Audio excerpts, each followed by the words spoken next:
Hey there, everybody. Happy Friday and a very happy Friday market-wise. Finally, a decent up day after Monday's disastrous drop. Decent way to ring in the weekend. And I'm excited to briefly comment on that before we get to some great questions. Welcome to Chart This with Dave Keller. I'm your host, Dave Keller, coming to you from a beautifully, actually sunny and kind of clear Redmond, Washington, which is kind of a rare experience in mid-March. But we'll take it. Hope you guys are all doing well. It was a 3-day weekend for the kids in this school district. So the Keller household has been filled with people encouraging daddy not to work. And I'm excited to enjoy the weekend with them starting in about 34 minutes or so. But until then, let's talk about the markets and let's talk about how things have played out. Every Friday, we like to do an all mailbag episode. It's so much fun doing the show, getting some great questions all during our weekly process of going through the daily charts, and then on Friday we take a little more time and focus on taking a little more thoughtful, deliberate answers to your great questions. With that in mind, let's just look quickly at what happened in the markets today. You know, what we talked about through the course of this week, and really over the last couple of weeks, is this acceleration downwards in the S&P. 5850 was our line in the sand, and as we said, if we break that, then here's our downside target, and 5,500 was the downside target we came up with. That was based on mainly a Fibonacci analysis using the last major uptrend phase. Sure enough, this week you're finding a low right around 5,500, and now today bouncing pretty nicely going into the week. And now that's through a week where we've gotten inflation data, a couple earnings, a couple companies downgrading things, plenty of news flow. So the fact that we're getting a decent finish to the week seems encouraging. I would caution anyone that starts declaring this the end of the bear market kind of phase from the last 4 weeks. A little premature, in my opinion, to sort of make plant that flag on a Friday. However, certainly a nice counter trend move at least, right? I mean, at least a decent move off of support. I think very expected, right? I think, and that's what we talked about this week, was the likelihood of a counter trend bounce, what that might look like, and so far things doing pretty well there. We'll look at a chart of the S&P in a minute, but I just want to show you, here's today's heat map. And we're actually doing this live right after the close here. So, I mean, decent day. And if you look at the day like this, it's hard to not be super encouraged by this sort of move, and understandably so. We've seen a lot of red for a lot of days. And so seeing technology, communication services, consumer discretionary, the big growth sectors, financials and industrials and energy, even defensive sectors generally moving higher. Not bad, right? Here's a problem, though. Let's tap the brakes on the optimism just for a moment. Here's what the last week looked like, right? And let's remember that percentage gains are actually a super deceiving thing sometimes, because it's all about a window, right? It's a look back period. So a 1-day percent change may look amazing. The 5-day percent change, though, tells you even with today's rally, right? Even with Friday's jump, Apple's still down over 10% for the week. Even with today's jump, Home Depot's still down over 6% for the week. So again, I mean, today was a nice bounce. I think this probably is the beginning of the counter trend move higher. And as we look at the S&P, I'll sort of give you an idea of where I could see a counter trend bounce sort of fizzling out. But again, I mean, quite a lot of damage done this week. Friday was a nice recovery, but still, for most stocks in the S&P 500, this is a pretty rough week altogether. So here's what things look like. And again, this 5,500 level we derived from the August low to the December high. And when I'm applying Fibonacci analysis like this, it's really subjective in terms of which levels you put, that you select. So for me, my general way of doing it is saying, what's the most significant low and the significant high? And there are a lot of different opinions in terms of what levels we should pick and why. This is what I tend to do. The August low stands out because this is the last major pullback of almost 10%. So, I mean, very, very similar in terms of time and depth of the pullback phase. Then we have this nice rally into the December peak. I don't see these as really new highs. I see these as more failed attempts to push above 6,100 again. So I think the move into that December peak was kind of the big upside thrust. This is more of a consolidation period where we're failing to get to new highs. And then the breakdown is obviously the big bearish confirmed signal. So what happens now, right? We've reached the 61.8%. That's kind of where we were looking back here. we've kind of reached it. So what kind of counter trend bounce? So immediately you look at the 38.2% level. I would look at the 200-day moving average. I mean, worst case scenario, or I guess best case scenario, depending on how you want to describe it, I could see between now and 58.50 as being a very reasonable counter trend move. So I wouldn't be surprised next week if we get a counter trend bounce up into this kind of 57.50 to 58.50 range. That's where I would start to be, if I'm buying swings here, which I'm not, this is probably where I'd be closing those out. It's probably where I'd be initiating new short positions. Personally, up to you on how you want to play this and what timeframes you're on and what kind of vehicles you're using. But, again, there's two parts to what we do. And I spend a lot of my time talking about the first part, which is how to analyze the markets, right? My goal is to help you understand how to apply this powerful technical analysis toolkit to just understand what's happening and not to be surprised when there are big moves, because when you think through the framework that we've talked about, a bounce today makes a ton of sense. And so I like to not be surprised by what I'm seeing in the markets. But in terms of how we play that, right, how we actually use the idea that we're going to hit a bottom here and then bounce high, whether that means you're making a number of options trades to do that, whether you are using leveraged and inverse leveraged ETFs, that is something I am not prepared to recommend to you in any way of what to do. I think that's where this is why I think it's really hard for someone in my position to say, this is where you buy and this is what you do and this is what ticker you use and sell it here. I think that's a dangerous thing because we might have very, very different goals. So the best I can do is explain to you, here's what I'm seeing. Here's how you can think about it. Here's the potential move. How you actually express that in a portfolio context is very much where I think you need to come up with the right solution that makes sense for you. So counter trend bounce here makes a ton of sense. To summarize, we're also oversold, by the way, as we reach that 5,500 level. By the way, I don't know if any of you subscribe to the CMT Investopedia newsletter. I think you can find that on investopedia.com. There's a series of CMTs that are tapped to do a weekly run of doing a daily note there. And this week was my week.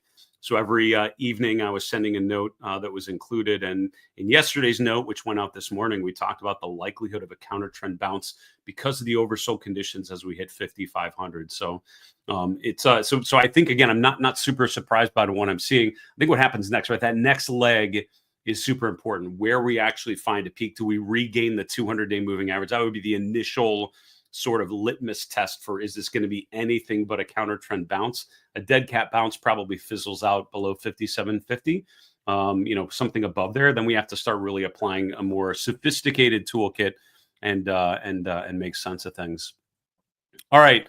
That was a long-winded rundown of the markets, but hopefully that's a little bit. We're going to dig into the charts in a lot more detail for our premium members over the weekend for the weekly flight plan, but hopefully that gives you a sense of where we're at right about now. All right, let's get to question number one. And thank you guys so much. These questions all came from you guys in the last week or so. I keep track of any questions we don't get to and store them in a Google Doc. And then on a day like this, we can dig out some fun ones and see where we can go. All right, question number one. Am I crazy, or does Viking Therapeutics ticker VKTX have a bullish divergence on the daily RSI? And would you use that as a buy signal? Awesome question. Thanks so much for that. Let's take a look. All right, so we're looking at where are we going? VKTX. So Viking Therapeutics is it's a biotechnology stock. This is in the healthcare sector. And your question was, is this a bullish divergence? That's a wholeheartedly yes on that one, for sure. A plus, honorary technical analyst for you, because we have lower lows in price, higher lows in RSI, and a bullish momentum divergence. We don't see a lot of those, right? I mean, over the last couple of months, it's been a lot more about identifying those bearish momentum divergences with higher prices and lower RSI. But this is what the inverse of that looks like. When you have stocks that are kind of going down, as the trend continues lower, you usually get lower momentum readings, right? And you're looking for each down move to be met with additional, ideally get down to the oversold region. That kind of just tells you, yep, it's a downtrend. It's continuing, no change yet. But when you start to see new lows in price that are no longer supported by new lows in volume, this tells you that what's happening here is now starting to differ a little bit. Even though we're continuing lower, the momentum behind that downward move is starting to dissipate. And that often comes toward the end of a bearish trend. So this sort of bullish divergence, to get to your second part of your question, to use that as a buy signal, I mean, not necessarily. And I'll tell you a couple ways you can use this depending on how aggressively you want to trade a chart like this. The short answer is this tells you that we're probably in the eighth or ninth inning of this downtrend as opposed to the second or third inning. So we're getting toward the end. So an aggressive way to play this would be take an initial position like now, right? We have a bullish momentum divergence. I'm going to bet that we don't go much lower and there's a chance we go a lot higher. So the risk reward is pretty good because we're in a downtrend and there's a lot of daylight above current levels. The more conservative version would say, okay, the bullish momentum divergence means I put it on a watch list of things that are at potential bottoms, and then I keep reviewing them to look to see which ones start to improve a little bit and which ones I can validate. All right, that was a bearish divergence, but these ones are actually starting to turn higher. Those are the ones maybe I want to take a shot at. Another one, and maybe a third option, you take a partial position, right? When you have a bullish momentum divergence, all right, I take a shot at it, a smaller position, right? Maybe if I'm normally going to put 2% of my portfolio in a stock like this, maybe I only put 1%. And then when you have a buy signal from MACD or PPO, where we break above the 50-day, or we break to a new swing high, then I put the other 50% on there, of that total position. So, again, I think individuals think way too much on kind of binary, like I own 100% of my position or 0%. And it's just sort of like, do I own it or not?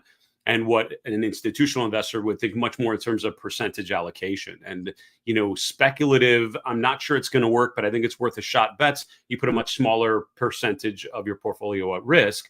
And then when you're proven correct, you start to add to that position when it's validated and moved higher. So that's those are some thoughts about how I would use that. But in answer to your initial question, absolutely, that is a bullish momentum divergence. Nice catch. I would agree. Question number 2. I understand that staples, you're talking consumer staples here, are supposed to be defensive, agreed.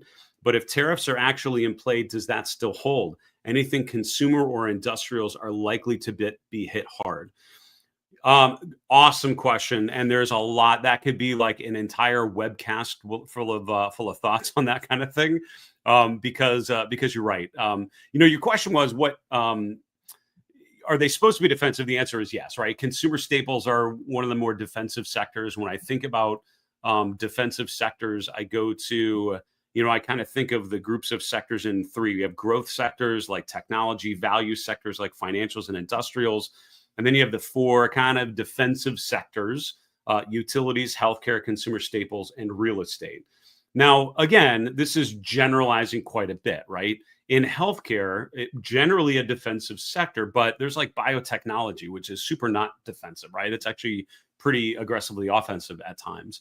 Within consumer staples, right, you have things like big box retailers, which are arguably, maybe way more, sensitive to tariffs and economic conditions, as you imply, right? Your question was, basically, with the uncertainty of tariffs, and certainly if they end up making things more expensive, isn't that going to hit any sort of industrials, maybe consumer names, companies that are basically their products are going to be more expensive to make, and they're probably going to pass on those higher prices to the consumer. And I think that is a very valid concern right about now. And just the speed and severity with which we've seen new tariffs come out in the last couple of weeks, very much weighing on this market because of the concern that you have. Now, I will tell you, like within consumer staples, you have to remember there are a lot of different kinds of companies, right? So you have like trying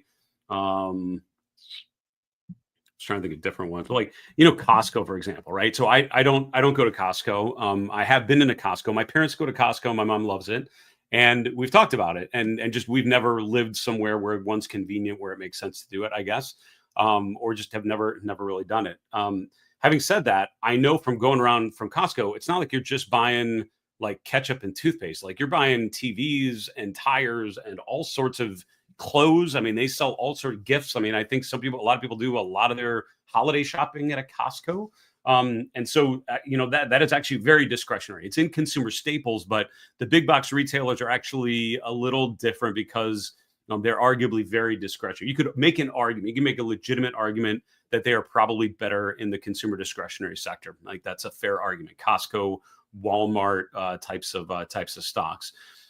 Having said that, right, the true staples, right, like food products and cleaning supplies and personal care products, that's the part of consumer staples that does not tend to be hit hard. And the example I've mentioned a number of times recently is think of like toilet paper, right? We all hopefully use it regularly, right? Every day or every couple days or whatever. And it's not like when things are really good, you got a little extra money that you upgrade and you get the really good toilet paper. But then when times are tough, you lighten up and get the cheap one. It's like you kind of have the brand, you have the one, and you just keep it supplied. And with beverages, alcohol, tobacco, get personal care products, cleaning product. These are things you just kind of use. And there's not like a big fluctuation when you have a lot more money to spend. Usually you're spending that on going on a trip or buying like a new shirt. And those are the kind of things, buying a new watch, those are all things in consumer discretionary. So the general idea with staples is that they're relatively immune to those economic changes. Having said that, there are stocks within the consumer staples sector, and that's less of what consumer staples are and more about how hard it is to take thousands of companies and define them in these narrow definitions of one of 11 sectors, right? And something like Costco, you could argue, could be in a couple different sectors. What about Amazon or Meta or Disney, right? Disney could be in like 4 different sectors. I could literally make the argument for you that they're in real estate. They're a real estate business, right? So I mean, I think that's what you have to remember is with sectors, there's an imperfection with trying to bucket things in certain sectors, but generally staples are defensive because they probably would be relatively immune to tariff issues. Having said that, it's still going to make things more expensive. It's just the thing is, it's probably not going to change as much with things like cleaning products. It probably is going to affect how much people travel, which we're seeing with airlines getting dinged aggressively right about now. Great question, by the way, and thanks so much for that one. Number 3, can you go over the significance of your high beta versus low vol chart? Number 380. That's on the old market misbehavior live chart list, I believe. Let's see, 380 sounds about right. No, I might have moved these around here, but I think you're talking about this one, high beta versus low vol. Recently, it has dropped significantly. Absolutely right. So this is what this is. This is my market misbehavior live chart list. And if you've not, I mean, hopefully you've seen it because I show some version of it on the show most of the time. But if you go to marketmisbehavior.com/charts, you can get to this set of charts that I keep updated on the stock charts platform. It's kind of a good overall view of equities, other asset classes, key breadth and sentiment measures, key ratios, sector rotation. I mean, this is a set of charts that I review every morning. Because I think if you do that consistently, you'll have a pretty good understanding of what's happening in the markets. And then it gives you ideas of where you go from there, right? This is kind of my starting point. And then where I go after kind of depends on what I see in that initial run through the chart list. This one in particular is a high beta versus low volatility. So different, sectors, different stocks tend to have different characteristics. And high beta and low volatility really deal with risk, I guess, right? Or the volatility of the instruments. Beta is a measure of relative risk, I guess I would say. So, if a stock has a beta of 1, that means when the S&P moves 1%, it kind of moves 1%. If a stock has like a beta of 2, that would mean generally if the S&P is up like 1%, it's probably up like 2%. And again, on average, and it's an estimate basically based on the historical movements of these things relative to one another. So high beta means it tends to move more than the S&P 500, which means if the S&P is going up, it's probably going up more. Excuse me. If the S&P is going down, it's probably going down more. And so high beta kind of means higher risk because it's higher volatility. It tends to move more. Low volatility is kind of the opposite. So low volatility, if the S&P moves like 1%, it's probably moving like 0.5% or 0.6 or 0.7%, right? So it's a little lower than normal, which is rough in an up market because you're probably going to underperform, but it's great in a down market because you're probably going to go down a lot less. So where institutional investors rotate from high beta, meaning they're adding risk, to low volatility, meaning they're reducing risk, it's kind of looking at a ratio of risk on versus risk off. And this is one of the many ways to do it. And the way these ETFs from Invesco are designed, it's using a quantitative model. And they basically look at the S&P 500 members and rank them in order of beta. And they take the highest beta names and they put it in the ETF. And they look at low volatility and look at the lowest volatility and they put those in a low volatility ETF. So these tend to be growthier, kind of more higher volatility stocks and sectors. Low volatility tends to be more conservative, things like utilities and real estate that just don't move as much. So what does it mean? The answer to your question, that it went down so much, that basically means a big time risk off move. And again, probably not too much of a surprise if you've been following the markets from mid-February to mid-March. Things have been going full risk off. Defensive sectors have been improving. Growth stocks have been absolutely crushed. A lot of value sectors like financials struggled in a lot of ways. And so there was very much a rotation from risk on to risk off in the equity markets. And so that's why that ratio has gone down. It's an indication that investors are getting more defensive. And so the reason why this chart is on my chart list is to look for situations like, look for when the market's going down. All right, when am I finally seeing high beta stocks start to outperform, which would imply that investors are starting to put risk on a little bit, right? When the market goes down a lot, eventually it goes down so much that investors are thinking, ooh, maybe I should add some risk and profit from the next upswing. And that's kind of what you look for in this kind of environment. But one of the many things that broke down aggressively starting in mid-February that told us, yep, a top had happened and was definitely to be trusted. All right, as we continue on here, just a friendly reminder, if you like what we do on the show, and I can't thank you guys enough for coming and joining me with me every Friday and every weekday after the close to recap the markets. If you want more, if you want to learn these tools and techniques to improve your own decision making, if you want a series of courses and members only reports and a member only community where you can ask questions like this at any time, I'm in there every morning answering questions from my premium members. Our Market Misbehavior premium memberships could be a really good option for you. If you go to marketmisbehavior.com in the upper right, click on Become a Member. It'll have all the details about how to sign up, about the costs involved, about the benefits of the membership, our courses, our reports, and our community. It's a great resource and really was designed for financial advisors and individual investors to improve their decision-making using behavioral finance and technical analysis techniques. If you do sign up, make sure you use the code YouTube for 30% off your first 12 months on any plan. Would love to see some of you guys join as a premium member for sure. All right, let's continue on here. Is it possible to scan for charts that are going sideways for a period of time? 100% yes. It is possible.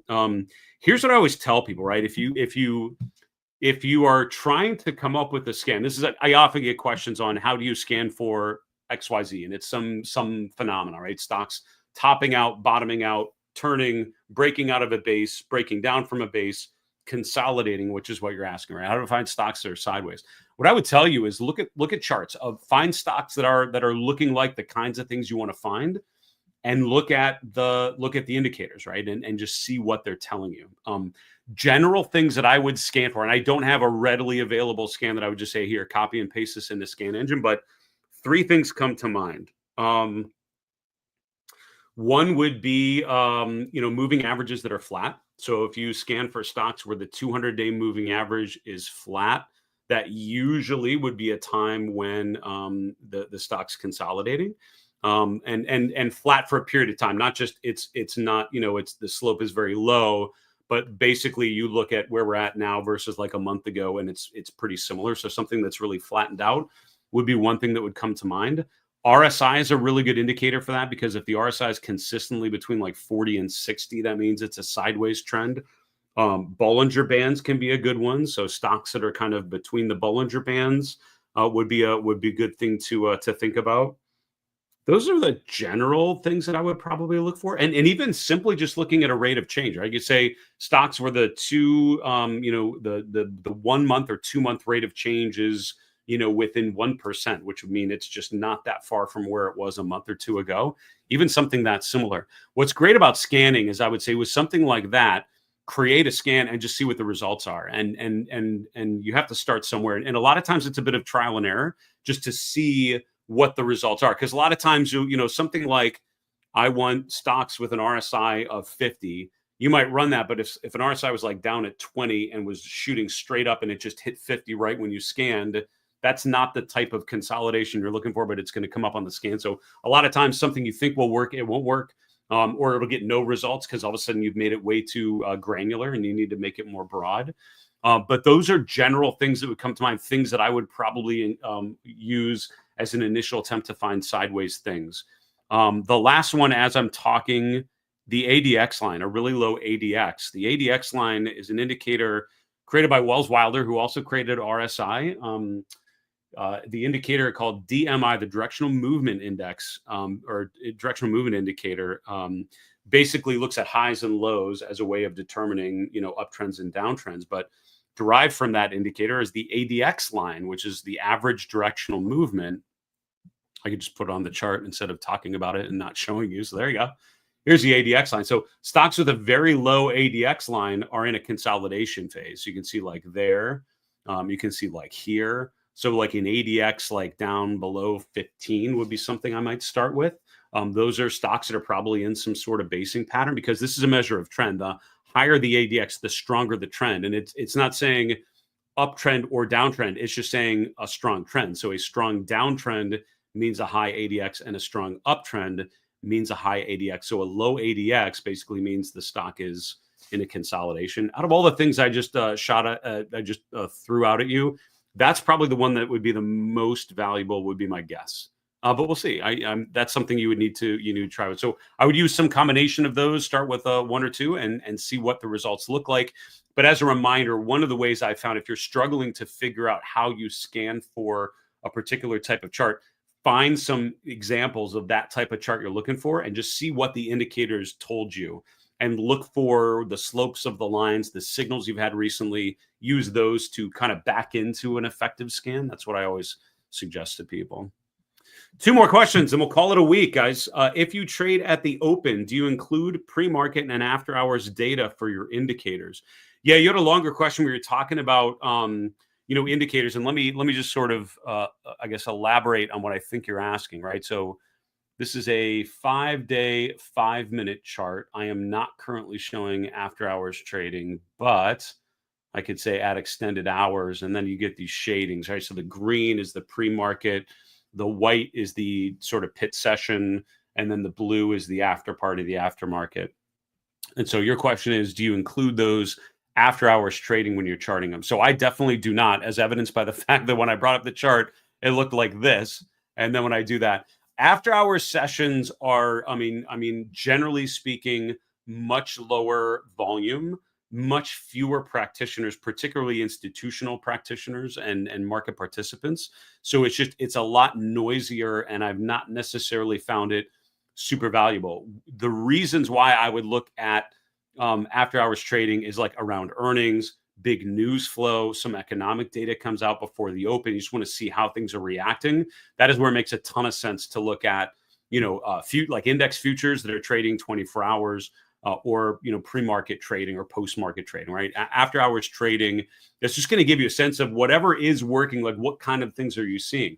Cryptocurrencies, in some way, it's helpful that they trade 24 hours because you always have a market reacting to anything that comes out, for sure. But having said that, your question was really about the technical indicators. And if you're using things like moving averages and stuff like that, the weird data things that you get and the spotty activity, depending on your data source, I found after hours trading to not be particularly valuable, particularly if you're trying to look at, trends in data over time. So generally speaking, no, I would not use it, particularly if you're looking at like multi-day indicators. Although there's always gaps and stuff that are going to make them kind of wonky anyways. But I think the after hours session give you an additional level of weird data that is probably not going to help your case.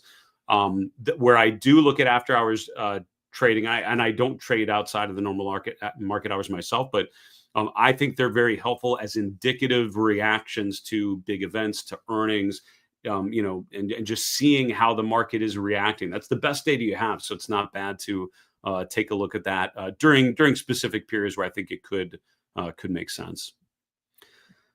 Last question on the Alibaba weekly chart. I'm seeing a bull flag pattern with a target price of $180. Would you agree? And you had actually mentioned a lot of the Chinese markets in Fuego here recently, and 100% right. I mean, the ETF that I usually look at, two of them, FXI and MCHI, are the two that I tend to keep an eye on. These are two US listed China ETF. So people that I've worked with and worked for, that's usually how they're taking a bet on China, is using an ETF like that. If it's not individual stocks like Alibaba or JD or something like that. So having said that, these are pretty strong charts. I mean, the challenge with China is, if you look at like the MCHI, they've had these like inverted V tops, which are pretty uncommon, but they've happened a lot in China here over the last 12 to 18 months. So something to be wary of, that if when they really start to accelerate, they can come down very quickly. So having a good stop loss strategy, I think, makes a ton of sense right about now. But you were asking about this one, and you said on the weekly chart. Okay. The weekly chart, is this well, I mean, I'm assuming you're talking about this right here. So I would argue the daily chart is probably a better way of just seeing that than the weekly chart. The weekly chart probably makes it look a little cleaner, would be my guess. But I mean, so I can't really call that a bull flag, and I'll tell you why. So a bull flag pattern, I mean, not bad, right? Because a bull flag is basically when you have a big run higher, which you of course call the flagpole. Then we have this sort of pattern. Now, a bull, like a classic kind of Edwards and McGee textbook bull flag pattern, would kind of come down like this, right? So you have a big run higher, and then you have a downtrend of lower highs and lower lows. Now, as I'm saying that, I'm like, I mean, maybe it is, maybe it is, right? I'm gonna maybe, but it's not perfect, right? Because you can see there's like this weird action up here.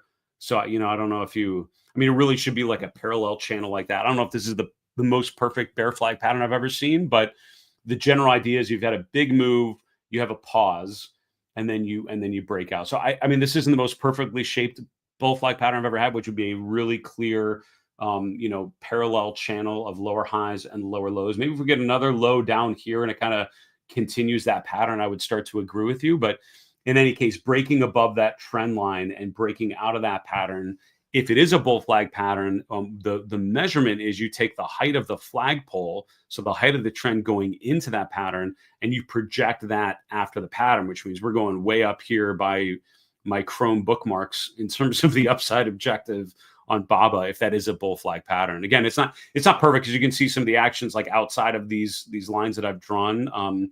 If we have a couple more highs and lows that just keep validating that pattern, I might agree with you. For now, I don't think it's quite there. But in either case, I think breaking above 145, I mean, this is obviously some sort of pause in the uptrend, right? The uptrend's in place.